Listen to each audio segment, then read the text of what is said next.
Praise the lord. మన ప్రభువును రక్షకుడైన యేసుక్రీస్తు నామములో మీకందరికీ వందనములు తెలియజేస్తున్నాను. ప్రియమైన దేవుని బిడ్డలారా, గడిచినటువంటి దినాల్లో మనం నేర్చుకుంటూ వచ్చాం. ప్రత్యక్షపు గుడారములో క్రీస్తు ఏ రీతిగా కలిగి ఉంటున్నామో మనం చూస్తూ వచ్చాం. మనము చదవబడిన లేఖన భాగంలో నుంచి నిర్గమాకాండం 25వ అధ్యాయం 8వ వచనాన్ని మనం గమనించినప్పుడు, నేను వారిలో నివసించున్నట్లు వారు నాకు పరిశుద్ధ స్థలమును నిర్మింపవలనని దేవుడు మాట్లాడినట్టుగా మనం చూస్తాం. తదుపరి మనము ప్రత్యక్షపు గుడారములోని 3 భాగముల గురించినటువంటి వివరాలు, ఆ యొక్క హెడ్లైన్స్ అన్నీ కూడా మనం చూస్తూ వచ్చాం. అందులో ఆవరణం గురించి మనము నేర్చుకుంటూ ఉంటున్నాం.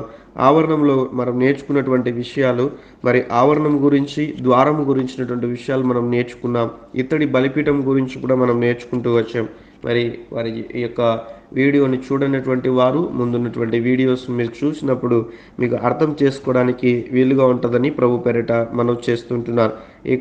ఇత్తడి బలిపీఠంకు ఉన్నటువంటి ఈ యొక్క సాదృశ్యాలు, ఇత్తడి బలిపీఠంకు ఉన్నటువంటి ప్రాముఖ్యత గురించి నేర్చుకుంటూ వచ్చాం. అయితే ఈ దినమున గంగాళం గురించినటువంటి విషయాలు మనం నేర్చుకుంటూ రావాలి. చాలా చాలా ఇంపార్టెంట్ ఈ యొక్క గంగాళము అనేటువంటి టాపిక్. ఏమిటి ఈ యొక్క గంగాళము అంటే, ఈ గంగాళము ఇత్తడి బలిపీఠమునకు పరిశుద్ధ స్థలమునకు మధ్య స్థలములో ఉండెను అని మనం చూస్తూ ఉంటున్నాం. అయితే బలులు అర్పించినటువంటి యాజకులు ఈ పరిశుద్ధ స్థలములో ప్రవేశించుటకు ముందు వారు కాళ్ళు చేతులను ఈ యొక్క గంగాళములో నీటిలో కడుక్కొనవలెను. ఈ గంగాళము ఐగుప్తు నుండి తెచ్చినటువంటి ఇత్తడి అద్దములతో చేయబడినదని నిర్గమాకాండం 38వ అధ్యాయం 8వ వచనంలో లేఖన భాగంలో మనం చూస్తాం. ఈ యొక్క గంగాళమునకు కొలతలు లేవు. దేవుని కృపకు కూడా, ఆయన ప్రేమకు కూడా కొలతలు లేవు. చాలా జాగ్రత్తగా ఆలకించాలి. ఈ గంగాళముకు కొలతలు లేవని దేని యొక్క వాక్యం సెలవిస్తుంటున్నది. ఎందుకు దీని యొక్క అర్థం అంటే, దేవుని కృపకు కూడా, ఆయన ప్రేమకు కూడా కొలతలు లేవు.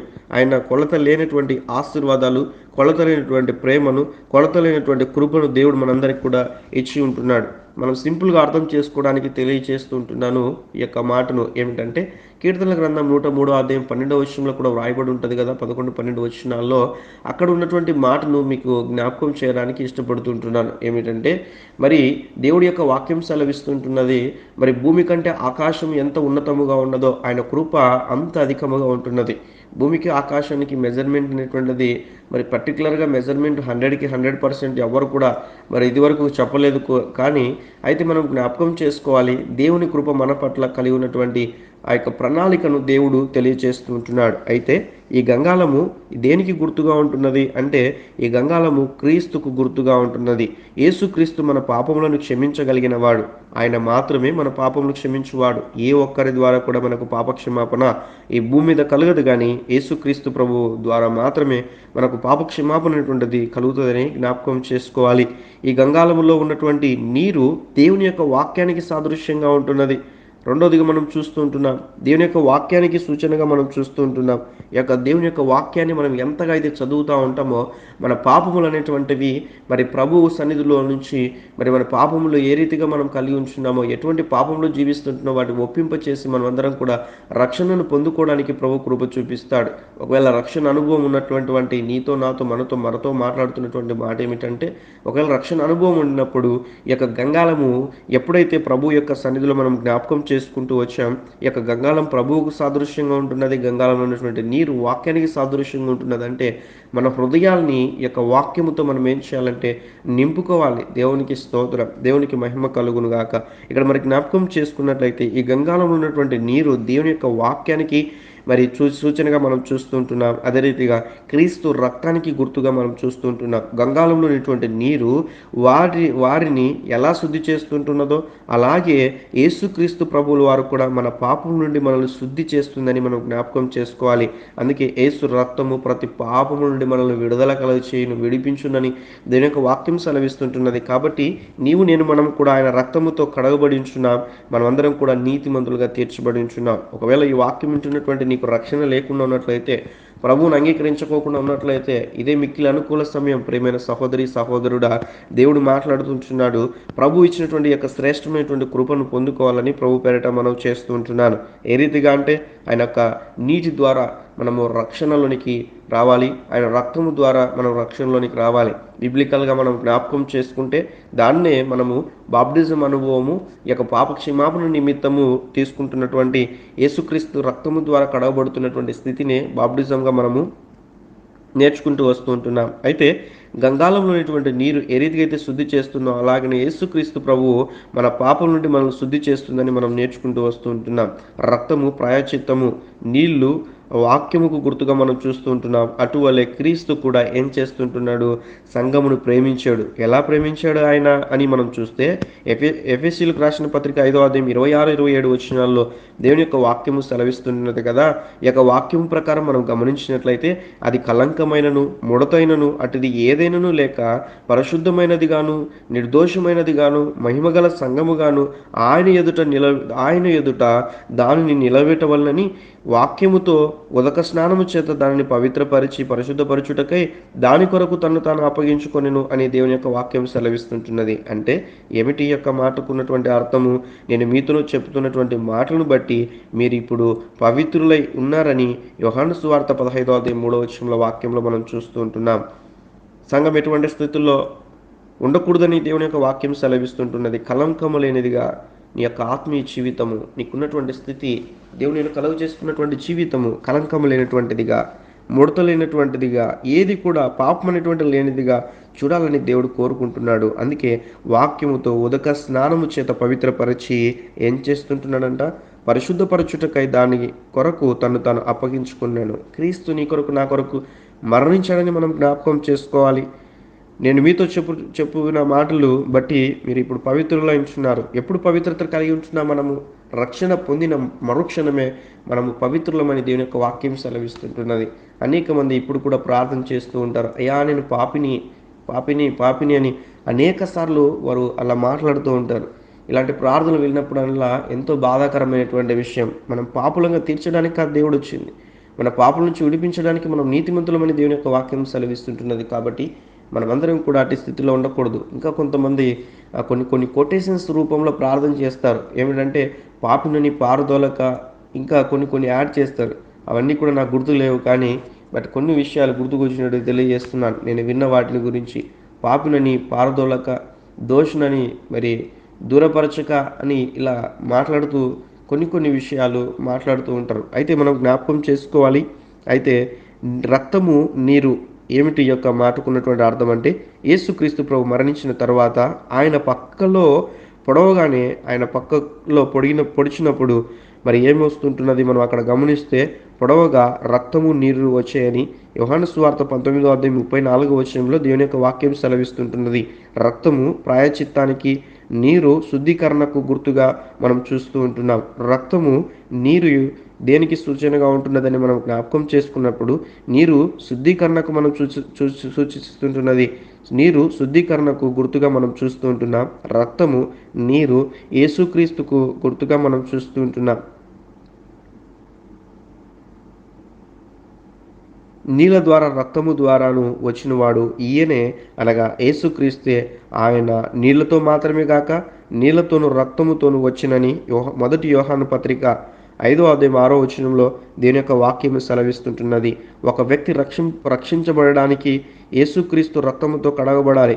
ఒక వ్యక్తి రక్షణ పొందాలంటే రక్షింపబడినప్పుడు క్రీస్తు రక్తముతో కడగబడాలని మనం చూస్తూ ఉంటున్నాం.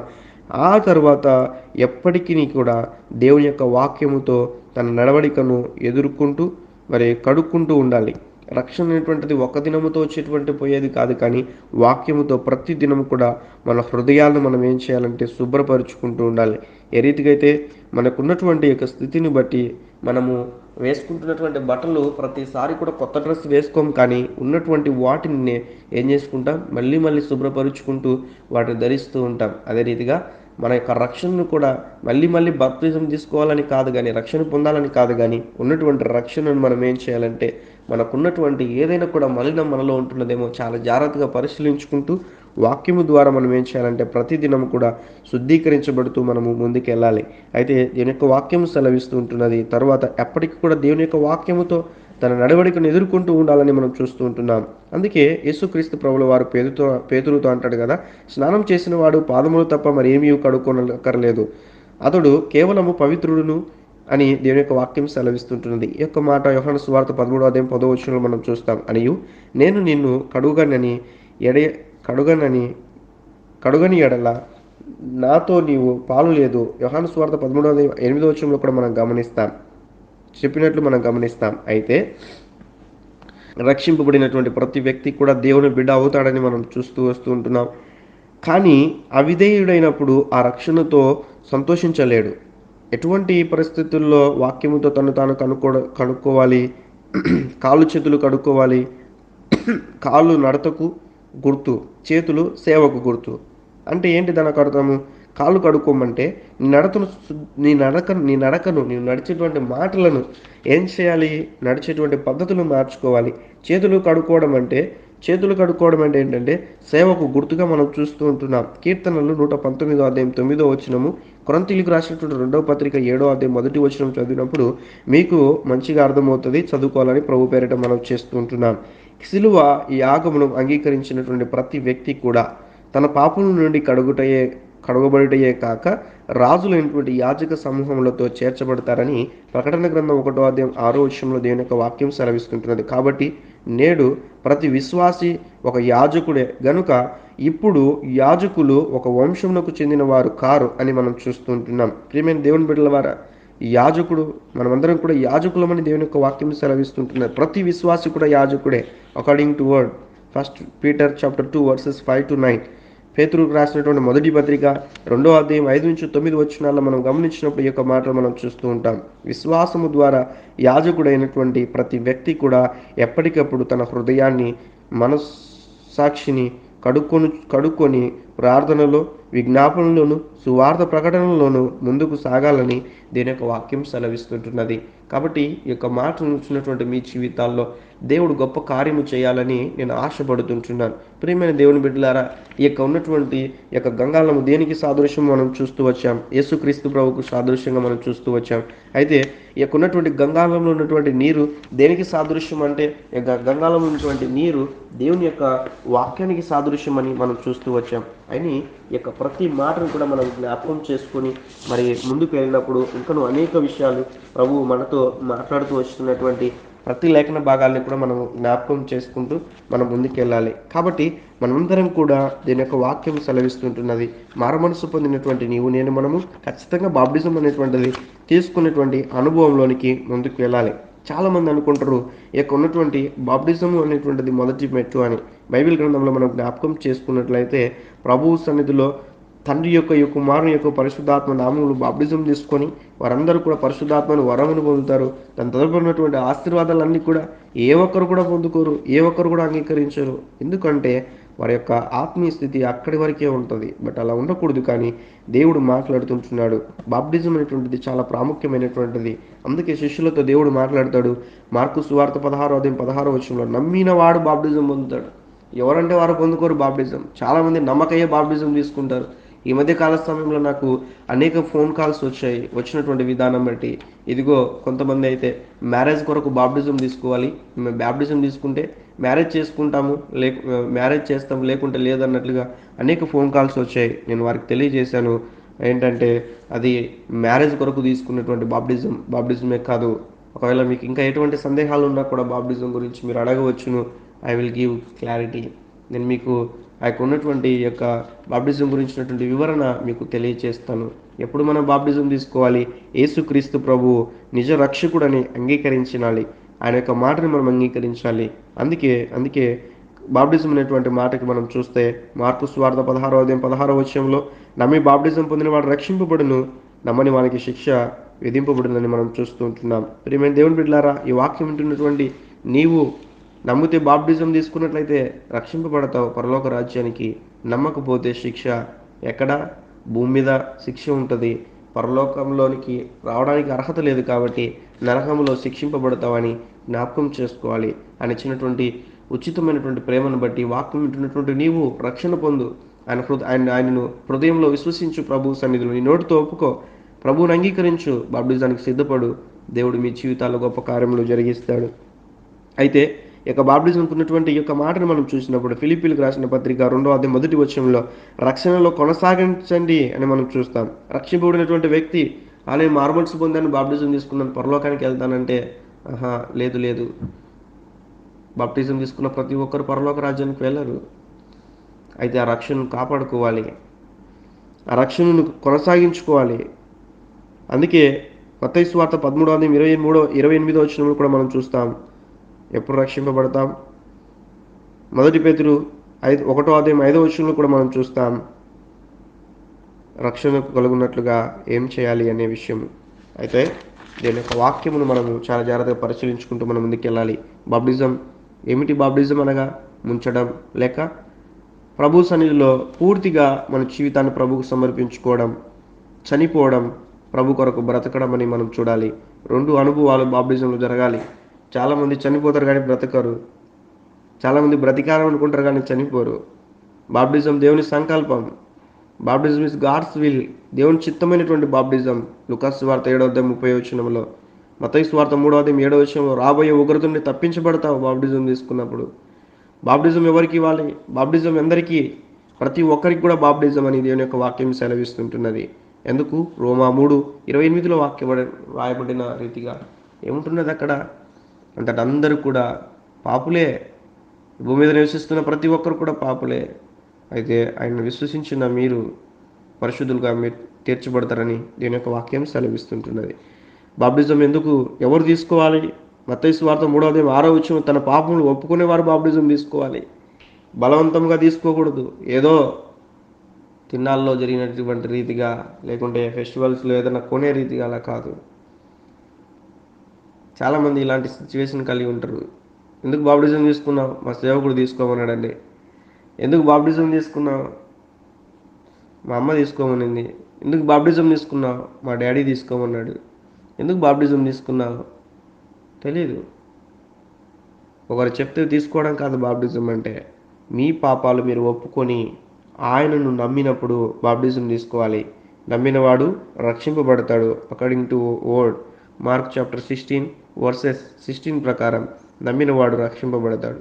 నమ్మిన వారు బాప్టిజం తీసుకోవాలి. మత్తయి 3:6 ప్రకారం తన పాపములు ఒప్పుకొనినటువంటి వారు బాప్టిజం తీసుకోవాలి. అపోస్తుల కార్యం 2:41 వచనం ప్రకారం ఆయన వాక్యమును అంగీకరించి వారు రక్షణ పొందుతారు, మారుమనసు పొందుతారు, బాప్టిజం తీసుకుంటారు. నేను అనేక మందిని ప్రశ్నిస్తూ ఉంటాను. బాప్టిజం తీసుకోవాలనుకుంటున్నాను బ్రదర్ అన్నప్పుడు, ఎందుకు తీసుకోవాలనుకుంటున్నావు? బాప్టిజం గురించినటువంటి పూర్తి వివరణ వారికి ఇచ్చిన తర్వాత, వారికి క్లారిటీ ఇచ్చిన తర్వాత బాప్టిజానికి సిద్ధపరుస్తాను. ఎందుకు ఈ మాట తెలియజేస్తుంటున్నానంటే, వాక్యం అంగీకరించాలి. ఎవరి కోసమో బాప్టిజం తీసుకోవడం కాదు, నీ కోసం నీ బాప్టిజం తీసుకోవాలి. ప్రభు నీ పట్ల కలిగిన ప్రణాళికను తెలుసుకోవడానికి బాప్టిజం తీసుకోవాలి. అందుకే మత్తయి 3:7 మనం చూసాం, రాబోయే ఉగ్రత నుండి తప్పింపబడాలి. లూకా 7:30 మనం చూస్తూ వచ్చాం. ఏమిటి దానికి ఉన్నటువంటి అర్థము అంటే, మనం గమనించినట్లయితే దేవుని సంకల్పమైనటువంటి బాప్టిజం నిరాకరించారు కొంతమంది. దేవుని సంకల్పము బాప్టిజం అనేటువంటిది. ప్రియమైన దేవుని బిడ్డలారా, చెప్పుకుంటూ వెళ్తే అనేక విషయాలు ఉంటున్నాయి. బాప్టిజం ఎవరు ఇవ్వాలి అని మనం చూస్తే, దేవుని చేత పిలువబడినటువంటి వారు బాప్టిజం ఇవ్వాలి. లేవియాకాండము 8:12 వచనము, హెబ్రీలు 5:4 వచనము, ద్వితీయోపదేశకాండం 10:8 వచనంలో అక్కడ మీరు చూసినప్పుడు దేవుని చేత పిలువబడిన వారు, దేవుని చేత అభిషేకింపబడిన వారు, దేవుని చేత మరి స్వాస్థ్యముగా ఉన్నటువంటి వారు అని మనం చూస్తూ ఉంటున్నాం. కాబట్టి ఎవరితో అంటే వారితో బాప్టిజం తీసుకోవడం కాదు, కానీ ఇటువంటి అనుభవములు కలిగినటువంటి వ్యక్తుల దగ్గర బాప్టిజం తీసుకోవాలి. ప్రియమైన దేవుని బిడ్డలారా, దేవుని చేత పిలుపు కలిగినటువంటి వారి దగ్గర బాప్టిజం తీసుకుంటున్నావా? దేవుని చేత అభిషేకం పొందినటువంటి వారి చేత బాప్టిజం తీసుకుంటున్నావా? దేవుని చేత దేవుడే స్వాస్థ్యముగా ఉన్నటువంటి ప్రభు కొరకు జీవిస్తున్నటువంటి వారితో బాప్టిజం తీసుకుంటున్నావా?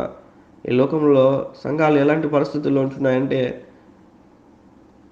చెప్పుకుంటే మరి అవి సిగ్గుచేటు, కానీ తప్పదు కాబట్టి చెప్పాల్సినటువంటిది వస్తుంటున్నది. మ్యారేజ్ చేసినందుకు ఇంత అమౌంట్, బాప్టిజం తీసుకున్నందుకు ఇంత అమౌంట్. కాబట్టి ఎంతమందికి ఇయర్లో బాప్టిజం ఇస్తే అంత అమౌంట్ వస్తుంది. ఇటువంటి అనుభవాలు కలిగినటువంటి వారు ఎంతోమంది ఉంటున్నారు భూమి మీద. కాబట్టి రక్షణ పొందినటువంటి నీవు, బాప్టిజానికి సిద్ధపడుతున్నటువంటి నీవు, ఎటువంటి సేవకుల దగ్గర బాప్టిజం తీసుకోవాలనుకుంటున్నావో జ్ఞాపకం చేసుకోవాలని ప్రభు పేరిట మనం చేస్తుంటున్నాను. బాప్టిజం ఏ విధంగా పొందుకోవాలో, బాప్టిజం ఎలా ఇవ్వాలి అని మనం చూస్తే భూమి మీద అనేక బోధలు ఉంటున్నాయి. కొంతమంది ఏమో తండ్రి నామంలో ఇస్తుంటున్నారు, కొంతమంది కుమారుల నామంలో ఇస్తుంటున్నారు, కొంతమంది పూర్తిగా పరిశుద్ధాత్మ దేవుడే లేడన్నటువంటి స్థితిలో జీవిస్తుంటున్నారు. అనేక మంది సేవకులు, లక్షల మంది విశ్వాసులు కలిగినటువంటి సేవకులు ఇటు బోధ బోధిస్తుంటున్నారు. ఎంత బాధాకరమైన విషయం అంటే మనం జ్ఞాపకం చేసుకోవాలి ప్రియమైన దేవుని బిడ్డలారా. తండ్రి యొక్క కుమారుడి యొక్క పరిశుద్ధాత్మ నామంలో బాప్టిజం తీసుకోవాలని మత్తయి సువార్త 28వ అధ్యాయం 19వ వచనంలో వాక్యం సెలవిస్తుంటే అనేక మంది అనేక రీతిలుగా మాట్లాడుతూ ఉంటున్నారు. అనేక బోధలు ప్రారంభమయ్యాయి, అనేక బోధలు నడుస్తున్నాయి. మత్తయి సువార్త 28వ అధ్యాయం 19వ వచనంలో తండ్రి కుమార పరిశుద్ధాత్మ నామంలో బాప్టిజం తీసుకోవాలి. 28వ వచనం చివరిలో మాట్లాడతారు కదా, వాటన్నిటినీ కూడా మీరు బోధించేదరు. ఇదిగో నేను సదాకాలం మీతో కూడా ఉంటానంటాడు ప్రభు. బాప్టిజానికి సాదృశ్యం ఏమై ఉంటున్నది?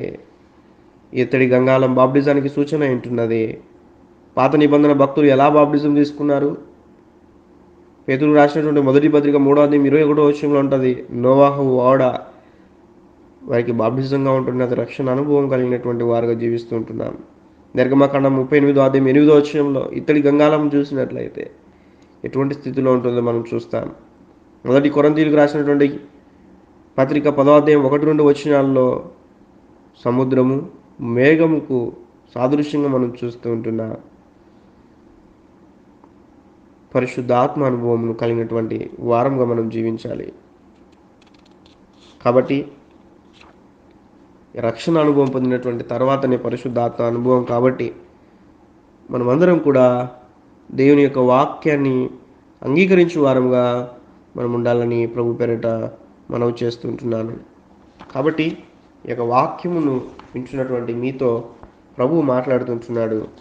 ఆయన ఇచ్చినటువంటి ఉచితమైనటువంటి రక్షణను పొందుకోవడానికి సిద్ధంగా ఉంటున్నావా? ఆయన యొక్క ఇత్తడి గంగాళంను మనం గమనించినప్పుడు కొలత లేనిదిగా మనం చూస్తున్నాం. ఆయన కృప కొలత లేనిది, ఆయన ప్రేమ కొలత లేనిది అని మనం గమనిస్తూ వచ్చాం. కాబట్టి వాక్యం వింటున్నటువంటి నీ జీవితాల్లో ప్రభు గొప్ప కార్యములు జరిగించాలని నేను ఆశపడుతుంటున్నాను. కాబట్టి మీరందరూ కూడా ప్రభు ఇచ్చినటువంటి శ్రేష్టమైన కృపను బట్టి, ఈ యొక్క ఇత్తడి గంగాళముకు ఉన్నటువంటి స్థితిని బట్టి మనమందరం కూడా నిర్గమాకాండం 38వ అధ్యాయం 8వ వచనంలో ఇత్తడి గంగాళం ఎలా చేయబడిందంటే మనం నేర్చుకుంటూ వచ్చాం. అద్దము, అక్కడ ఉన్నటువంటి అద్దము ద్వారా చేయబడినటువంటి స్థితి. అద్దం ఏం చేస్తుంది? సరి చేసుకుంటాం మనం. కొంతమంది నాట్ ఓన్లీ స్త్రీలు మాత్రమే కాదు కానీ అందరూ కూడా అద్దం దగ్గరికి వెళ్ళినప్పుడు వారు ఏ స్థితిలో కలిగి ఉన్నారో పదే పదే చూసుకుంటూ ఉంటారు. అద్దము సరి చేసుకోవడానికి ఉపయోగపడుతుంటున్నది, అద్దము పోల్చుకోవడానికి ఉపయోగపడుతుంటున్నది, అద్దము సరిపోల్చుకోవడానికి కూడా ఉపయోగపడుతుంటున్నది. ఆ గంగాళము కృపకే సాదృశ్యంగా ఉంటున్నది. యెషయా గ్రంథం 3వ అధ్యాయం 16వ వచనం ప్రకారం సియోను కుమార్తెలు గర్విష్ఠురాండ్లై జీవించినట్టుగా అక్కడ వ్రాయబడి ఉంటున్నది. ఏ స్థితిలో జీవిస్తుంటున్నారు? మెడ చాచి నడుస్తూ ఉంటున్నారంట. ఓరచూపులు కలిగి జీవిస్తుంటున్నారు, కులుకుతూ నడుస్తూ ఉంటున్నారు, తమ కాళ్ళతో గజ్జలను మ్రోగించుకుంటూ జీవిస్తూ ఉంటున్నారు. ఎలా బ్రతుకుతుంటున్నా వాక్యం ఉంటున్నటువంటి ఎలా బ్రతుకుతుంటున్నా మనం మనకున్న స్థితిని బట్టి ఎదుటి వాళ్ళని శోధించేవారుగా మనం ఉండకూడదు, కానీ మనము అనేకులకు ఆశీర్వాదకరంగా ఉండాలి.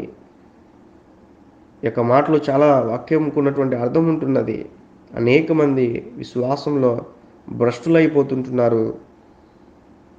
సియోను కుమార్తెలు గర్విష్ఠురాండ్లై మెడచాచి నడుచుచు, వరచూపులు చూస్తూ, కులుకుతూ నడుచుచు, తమ కాళ్ళకు గజ్జెలను మ్రోగించుచున్నారని దేవుని యొక్క వాక్యం సెలవిస్తుంటున్నది. మొట్టమొదటిగా మనం చూస్తే సహజ అద్దం పోల్చుకోవడము చూస్తే సుంకరి ఏం చేస్తుంటున్నాడు? 48 గంటలు ఉపవాసం ఉంటున్నాను, లేకుంటే ఇలా జీవిస్తుంటున్నాను, అలా జీవిస్తున్నానని యేసు ప్రభు వారితో తెలియజేస్తుంటున్నారు. ధర్మ కార్యములు చేస్తుంటున్నాను. టైత్ ఇస్తుంటున్నాను, దశమ భాగం ఇస్తున్నాను, అన్నీ వేస్తుంటున్నాను అంటున్నాడు. పోల్చుకుంటున్నాడు. ఓ విశ్వాసి పోల్చుకునేటువంటి స్వభావం కలిగి ఉంటున్నావేమో.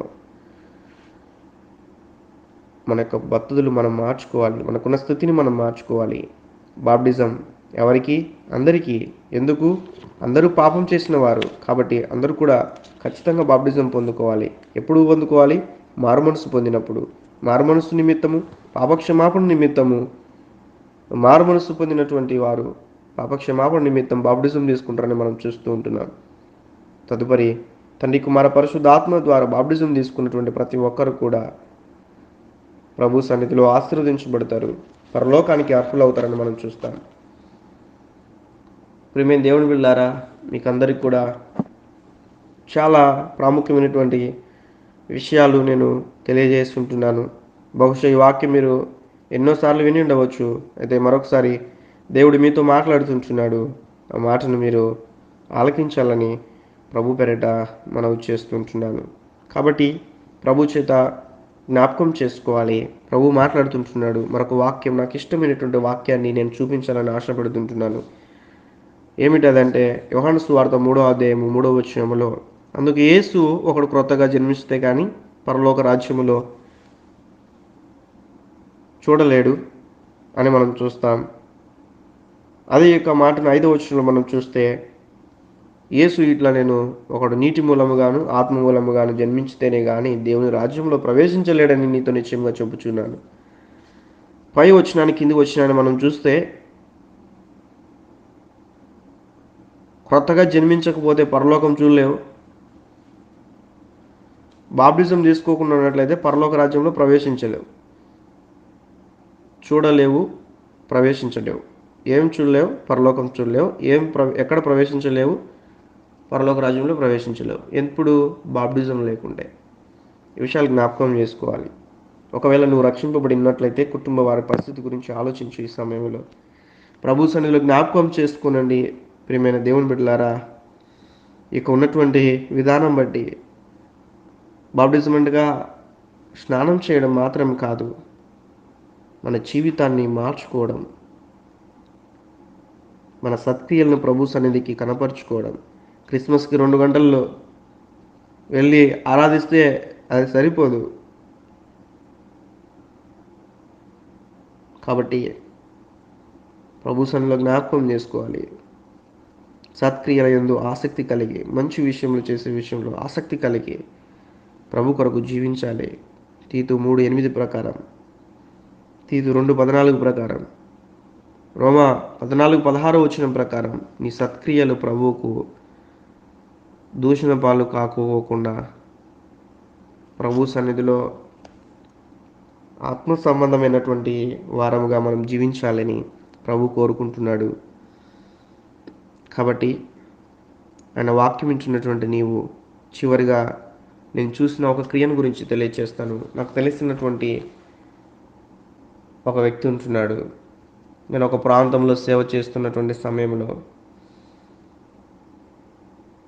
ప్రతిరోజు కూడా త్రాగేటువంటి వ్యక్తి, వారి యొక్క భార్య మంచి ప్రార్థనా పరురాలు, ఆమె ద్వారా గ్రామం రక్షింపబడింది. అనేక మంది ప్రభు సన్నిధికి వచ్చింది. భర్త ఏమాత్రం కూడా వినలేడు, ఏ రీతిగా కూడా అంగీకరించలేదు. అక్కడికి వెళ్ళి పరిచర్య చేస్తున్నటువంటి సమయంలో ప్రతిరోజు కూడా తాగేవాడు, గట్టిగా అరిచేవాడు కుటుంబంలో. నేను అడిగాను ఒక సందర్భంలో, మారు మనస్సు పొందు, రక్షణ పొందు, బాప్టిజం తీసుకో, ఇక చాలు ఈ జీవితం, ఇన్ని రోజులు తాగావు, సుఖించావు, వదిలేసే, ఇంకా ప్రభు కొరకు జీవించు, ఇందులో సంతోషం లేదు, పరలోక రాజ్యంలో సంతోషం ఉందని అనేక విషయాలు నేను బోధిస్తూ వచ్చాను.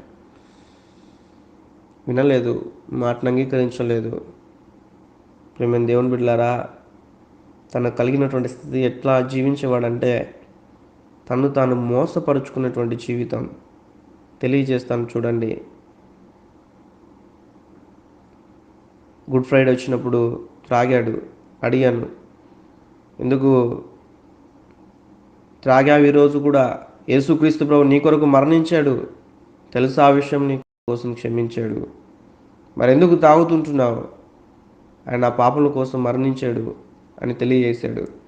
అయితే ఎందుకు నువ్వు త్రాగుతున్నావు అని అడిగినప్పుడు, యేసుక్రీస్తు ప్రభు నా కొరకు మరణించాడు, నా కొరకు శ్రమల పాలయ్యాడు, ఆ బాధతో నేను తాగుతున్నాను అంటున్నాడు. మళ్ళీ ఈస్టర్ వచ్చింది.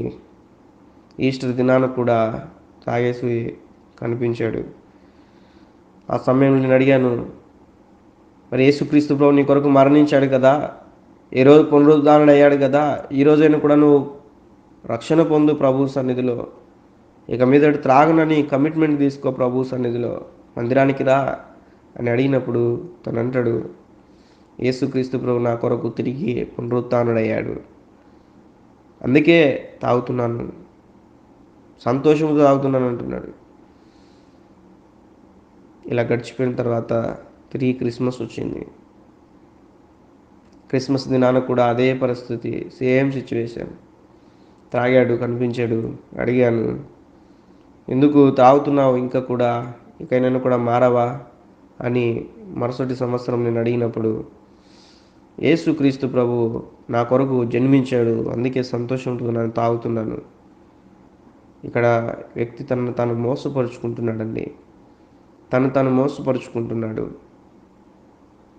ఎట్టి స్థితిలో మోసపరుచుకుంటున్నాడంటే, తనకున్నటువంటి స్థితిలో నుంచి దిగజారినటువంటి స్థితిలోనికి వెళ్తూ ఉంటున్నాడు. తను మోసపరుచుకుంటూ జీవిస్తూ ఉంటున్నాడు. అయితే జ్ఞాపకం చేసుకోవాలి, ప్రియమైన దేవుని బిడ్డలారా, ప్రభువు మాట్లాడుతుంటున్నాడు, ఇట్టి మోసపరుచుకున్నటువంటి స్థితి కలిగి ఉంటున్నావేమో, చివరికి ఏమైందో తెలియజేస్తాను. ప్రతిసారి కూడా క్రిస్మస్ వస్తే ప్రభు నా కోసం జన్మించాడని తాగుతుంటున్నాడు. గుడ్ ఫ్రైడే వచ్చినప్పుడు బాధతో తాగుతుంటున్నాను అంటాడు, తిరిగి లేచినప్పుడు సంతోషంతో తాగుతున్నాను అంటున్నాడు. బ్రతుకు మారలేనటువంటి పరిస్థితి. ఒకవేళ ప్రభు నీ కొరకు అన్నీ చేశాడని నువ్వు గ్రహించి కూడా ప్రభు కొరకు జీవించలేకపోతుంటున్నావేమో, ఒకసారి జ్ఞాపకం చేసుకో. చివరికి ఏమైందంటే, ఆ వ్యక్తి ఉన్నట్లుండి మరణించాడు. ఆ వ్యక్తి ఉన్నట్లుండి ఒక దినాన మరణించాడు. తన ఆత్మ ఎక్కడికి వెళ్తుంటున్నది జ్ఞాపకం చేసుకోవాలి. దేవుడు ఎన్నోసార్లు అవకాశం ఇచ్చాడు, సేవకుల ద్వారా మాట్లాడాడు, అయినప్పటికి కూడా పెడచెవిని పెట్టారు. ఈరోజు ప్రభు నీతో మాట్లాడుతుంటున్నాడు, నువ్వు రక్షింపబడ్డావా? రక్షింపబడినట్లయితే నీ రక్షణ ఎలా కొనసాగించుకుంటున్నావు? ఒకవేళ నువ్వు రక్షింపబడి కుటుంబంలో రక్షణ లేనటువంటి వారు ఉంటే వారి పట్ల నువ్వు ఎలా వైఖరి కలిగి జీవిస్తుంటున్నావు? నీ యొక్క కుటుంబస్తులే కానీ, నీ బంధువులు కానీ, నీ ఇరుగు పొరుగు వారి పట్ల నువ్వు ఎలా నడుచుకుంటున్నావు? వారు క్రీస్తుని అంగీకరించాలంటే మొట్టమొదటిగా నిన్ను అంగీకరించు వారుగా ఉండాలి. నీ యొక్క సాక్షి జీవితం ఏ స్థితిలో కలిగి ఉంటున్నది? పరిమళ వాసనగా ఉంటున్నావా? రక్షణ పొందినటువంటి నీవు సువాసనగా ఉంటున్నావా? లేకుంటే దుర్వాసన కలిగినటువంటి వ్యక్తిగా జీవిస్తుంటున్నావా? ప్రభు మరొకసారి మాట్లాడుతుంటున్నాడు. చెప్పుకుంటూ వెళ్తే అనేకమైనటువంటి ప్రాముఖ్యమైనటువంటి విషయాలు ఉంటున్నాయి. ప్రభు సన్నిధిలో మనము ప్రాముఖ్యమైనటువంటి కొన్ని విషయాలు మనం నేర్చుకుంటూ వచ్చాం. మరొకసారి తెలియచేస్తుంటున్నాను, ఇప్పటికైనా మించిపోయింది ఏది కూడా లేదు. కానీ ఆ గంగాళం అనేటువంటి క్రీస్తు దగ్గరికి నువ్వు వచ్చినప్పుడు, ఆ గంగాళం అనేటువంటి నీటిని నువ్వు అంగీకరించినప్పుడు, అనగా ఆయన వాక్యాన్ని అంగీకరించినప్పుడు, ఆ గంగాళం ఉన్నటువంటి నీరు క్రీస్తు రక్తముగా సాదృశ్యంగా ఉంటున్నది. ఏ రీతిగా అయితే యాజకులు అందులోని కడుక్కొని, కాళ్ళు చేతులు కడుక్కొని లోనికి ప్రవేశిస్తారో, అదే రీతిగా పరలోక రాజ్యంలో నువ్వు ప్రవేశించాలంటే ఆయన రక్తం ద్వారా నువ్వు కడగబడాలి. కాబట్టి రక్షణ పొందు. అనేకులు రక్షణలోనికి నడిపించడానికి సిద్ధపడినప్పుడు ప్రభువు మీ జీవితాల్లో గొప్ప కార్యములు చేస్తాడని మనవి చేస్తుంటున్నాను. ప్రియమైన దేవుని బిడ్డలారా, మీకు ఈ వాక్యము నచ్చినట్లయితే ప్రభువుని అంగీకరించండి. ప్రియమైన దేవుని బిడ్డలారా, ఈ వాక్కు సత్యమైన బోధ కాబట్టి ప్రభు యొక్క చిత్తాన్ని తెలుసుకొని, ప్రియమైన దేవుని బిడ్డలారా, ఈ సత్యమైనటువంటి దేవుని యొక్క మాటలు అంగీకరించు. ఈ వాక్యము ఏదైతే దేవుడు నీతో మాట్లాడో ఒక కమిట్మెంట్ తీసుకో. ఈ సమయంలో నీ కొరకు ప్రార్థన చేస్తుంటున్నాను. శాశ్వతమైన ప్రేమతో ప్రేమిస్తున్న మా ప్రియ పరలోకపు తండ్రి, ఈ వాక్యం విన్న నీ బిడ్డలను జ్ఞాపకం చేసుకోండి. విన్న వాక్యం విడిచిపెట్టేవారు కాక ఇంత గొప్ప రక్షణను నిర్లక్ష్యపరచుకోకుండా కాపాడుకున్నట్లు చేయండి. వాక్యం విన్న వారిలో రక్షణ లేదేమో, మారు మనసు లేదేమో, బాప్టిజం లేదేమో ప్రభా, వారికి అందరికీ కూడా బాప్టిజం దయచేయండి. మీ వాక్కును అంగీకరించి వారుగా ఉండున్నట్లుగా నీ బిడ్డలను సిద్ధపరిచి మీరు మహిమ తెచ్చుకోండి. దేవా, స్తోత్రాలు చెల్లిస్తుంటున్నాను. మీరు రాకడ కొరకు సిద్ధపడేటువంటి బిడలుగా, కల్మషము లేనటువంటి బిడలుగా ఉండునట్లుగా కృప చూపించండి, సహాయం దయచేయండి. మీరు కోరుకున్నట్టుగా ఉండునట్లుగా కృప చూపించండి తండ్రి. మీరు మాట్లాడుతూ వచ్చారు ఎఫెసీ 5:26-27 ప్రకారం. తండ్రి, మీరు మాట్లాడుతూ వచ్చారు యోహాను సువార్త 19:34 ప్రకారం. తండ్రి, మీరు మాట్లాడుతూ వచ్చారు 1 యోహాను పత్రిక 5:6 ప్రకారం, యోహాను సువార్త 13:10 ప్రకారం, యోహాను సువార్త 13:8 ప్రకారం, కీర్తనలు 119:9, కొరింథీయులకు రాసినటువంటి 2వ పత్రిక 7:1 ప్రకారం, ప్రకటన 1:6 ప్రకారం, పేతురుకు రాసినటువంటి 1వ పత్రిక 2వ అధ్యాయం 5-9 ప్రకారం మీరు మాట్లాడుతూ వచ్చారు. దేవా, మీరు మా పట్ల కలిగి ఉన్న ప్రణాళికను సంపూర్ణంగా పొందుకొని మీ కొరకు జీవించినట్లుగా కృప చూపించి సహాయం దయచేయమని యేసుక్రీస్తు నామములో ప్రార్థించి అడిగి వేడుకొని పొందించున్నాం తండ్రి. Amen, amen, amen. దేవుని యొక్క కృప మీకు సదాకాలము తోడే ఉండి నడిపించునుగాక. ఆమెన్. తిరిగి మరొక సమయంలో మరొక సమయాన్ని కలిగి ప్రభు సన్నిధిలో మరికొన్ని విషయాలు మనం నేర్చుకుందాం. సో మీరు నా కొరకు ప్రార్థన చేయండి. అనేక విషయాలు తెలియచేయనట్లుగా ప్రార్థన చేయాలని ప్రభు పేరిట మనం చేస్తుంటున్నాం. మళ్ళీ కలుసుకుందాం. తిరిగి మనం ప్రభు సన్నిధిలో మనం అందరం కూడా దేవుని యొక్క ఆశీర్వాదాలు పొందుకుందాం. Praise the lord.